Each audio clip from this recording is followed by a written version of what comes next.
What is a fair tax system? We're crossing over to Louis, who's asking people in the streets what they think. Thanks for that, Louis.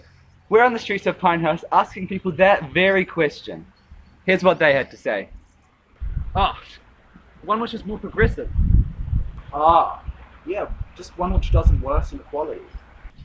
I guess true equity would mean everyone's charged to the exact same flat tax rate, but for me it's when lower income families still have enough to survive in the economic climate.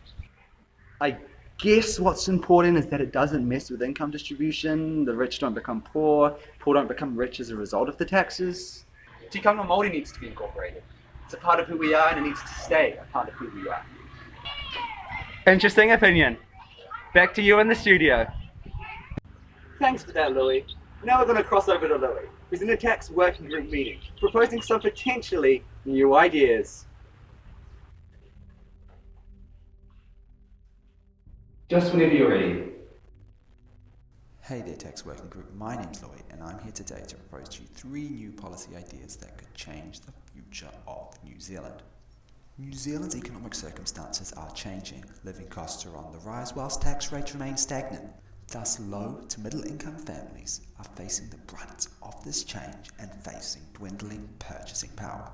Thus tax rates must change if we wish to uphold the equity New Zealand has had for so long. Our tax bracket should change with the introduction of a new tax bracket for earners of over $100,000, that being 38%. People earning between $70,000 and $100,000 will receive the same tax rate of 33%, while the remaining 3 tax brackets will all see a reduction to accommodate for the rising costs of living.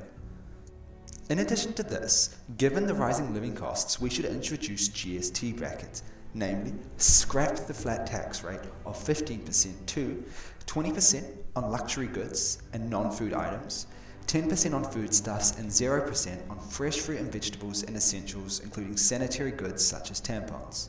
Through making these changes to tax rates for income and GST, we will be able to make a society which is fairer and ensures those who are worse off can still survive whilst not disrupting the current income distribution. The second policy I'd like to implement is the removal of our current rate system and the implementation of a land value tax, where taxpayers choose whether they are taxed on an accrual or realisation basis.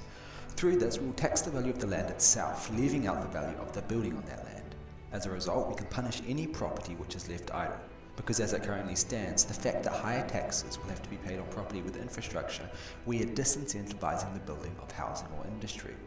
With a land value tax, we will encourage building on land as people will choose to be productive with the land they own, or rather they may sell it to developers because if they don't, they're not maximising efficiency and paying high taxes with no return. With our housing shortage, this could be a welcome introduction, because as we've seen in other European countries, the introduction of a land value tax can lead to a definitive increase in the amount of houses produced.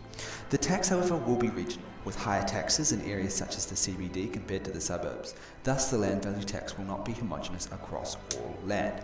There will, however, be one exception to the tax, that being that Māori customary land will be exempt from it, out of respect for tikanga Māori. My third and final proposal relates to New Zealand's current demographic crisis of an ageing population.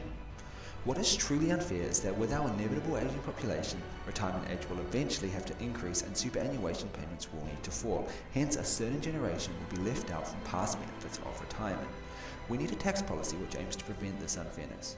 We should introduce tax credits for immigrants coming into New Zealand as a preventative measure for future generational inequity. I recommend giving 3 tax credits to new migrants after their first year, followed by 2 credits for the next year, and finally 1 for their third year before returning to the normal state.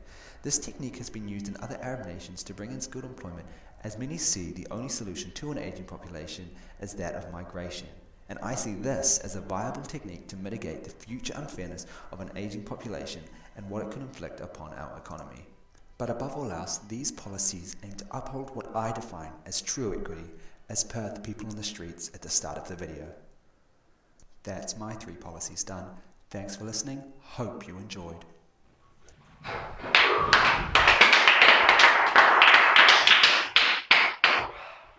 Excellent work.